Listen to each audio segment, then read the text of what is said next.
When the war ended in May of 1945, I found myself standing among the ruins of a continent that had been pulled apart by fire, steel, and ambition. The guns had finally fallen silent, but the silence revealed a new problem no one had fully prepared for.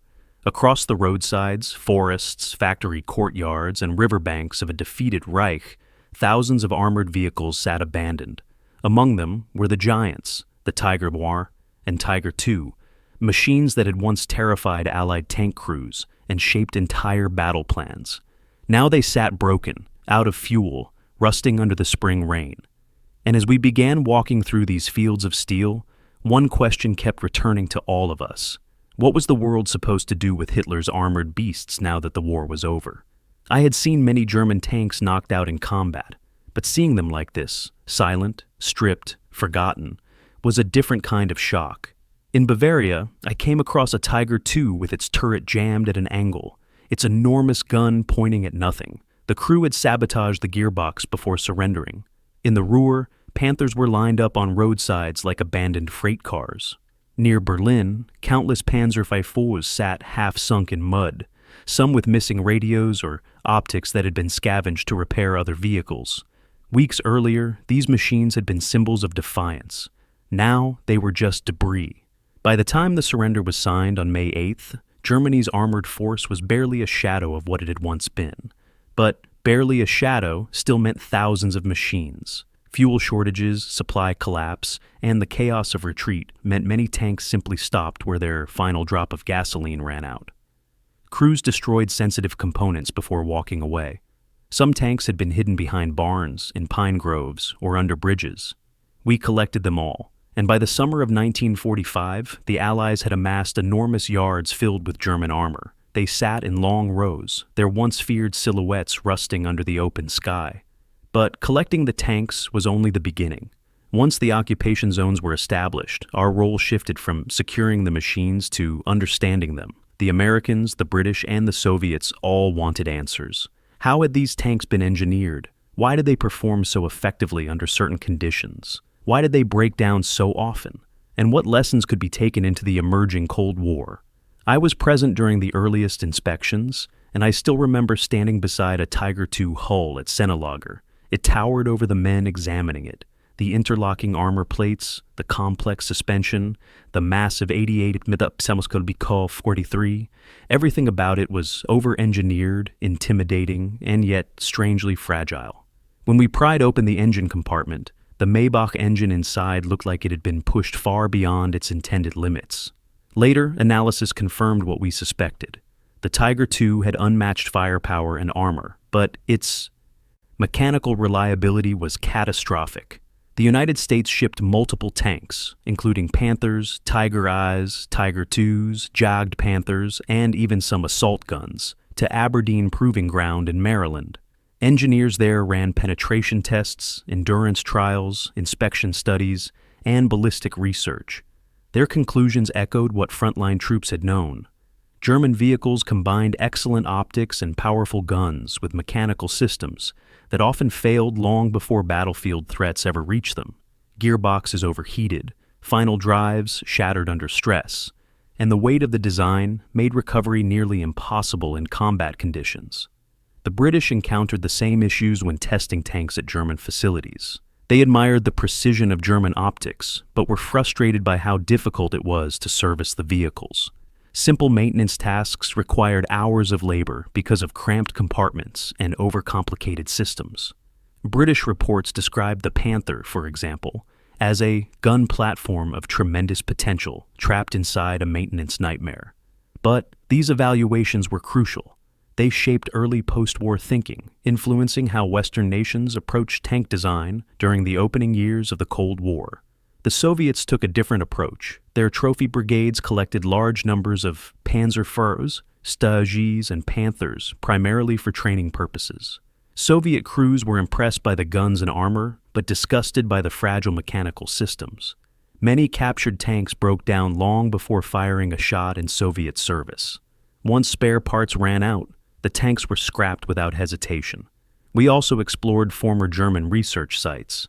At Kummersdorf and Hillersleben, we found incomplete hulls, experimental vehicles, components of the Mouse project, and unfinished chassis from the planned E-Series. Some of these discoveries were shocking.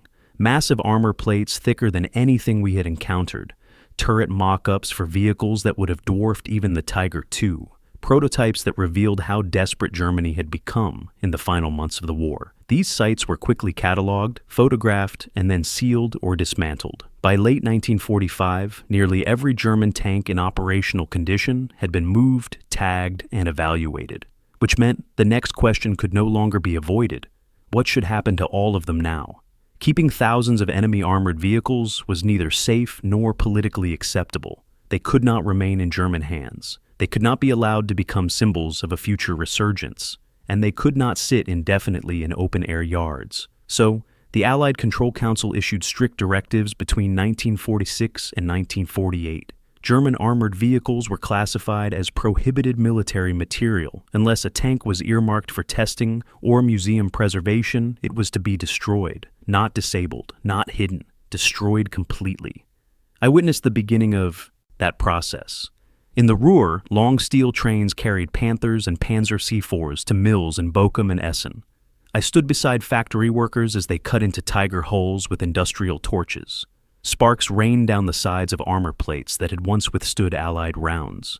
The tanks were sliced apart, melted, and transformed into raw steel that was later used to rebuild bridges, repair factories, and construct post-war housing. The same metal that had torn Europe apart now helped rebuild it. There was a strange poetry in that. In rural areas, the fate of these tanks was far less ceremonial. With limited resources and little incentive to transport heavy machines, some Allied engineers simply repurposed abandoned tanks as part of local infrastructure. Panthers were pushed into riverbanks to stabilize erosion. Panzer IV were dumped into quarries as land reclamation fill. In Austria, entire rows of armored holes were bulldozed into the banks of the Enns River. Over time, soil and vegetation covered them completely. Today, many of them remain buried, part of the landscape. Not all tanks went quietly to their graves. Many were turned into target hulks for gunnery training. The British used some at Lulworth, the Americans at Grafenwohr and Aberdeen, and the Soviets at several training sites. These tanks were shot, blasted, burned, and eventually broken down for scrap. For some, their final moments were violent echoes of their wartime existence. Yet, for all the destruction, not every tank was doomed. A surprisingly large number found second lives in foreign armies that were desperate for equipment. France collected Panthers and used them to rebuild armored units, though constant mechanical failures made them impractical. Czechoslovakia continued producing the Hetzer-based G-13 for export to Switzerland. Romania, Bulgaria, and Yugoslavia used German armor briefly before transitioning to Soviet designs. Spain operated Panzer IVs and Stu Gs into the 1960s, and then sold many of the survivors to Syria. In an astonishing twist of history, Syria deployed German Panzer IVs in frontline positions on the Golan Heights as late as the 1970s. A tank designed before 1940 was still fighting 3 decades later. But these were the exceptions. The overwhelming majority of German tanks were gone by 1948. And this is where the myths begin. Claims of hidden Tiger bunkers, secret warehouses filled with intact armor, caches of preserved vehicles awaiting rediscovery. I have inspected many of these supposed sites myself. Most were misidentified storage tunnels, Cold War ammunition bunkers, or abandoned fortifications. In every case, the truth was the same. The tanks simply weren't there. They had been scrapped, buried, reused, or recycled.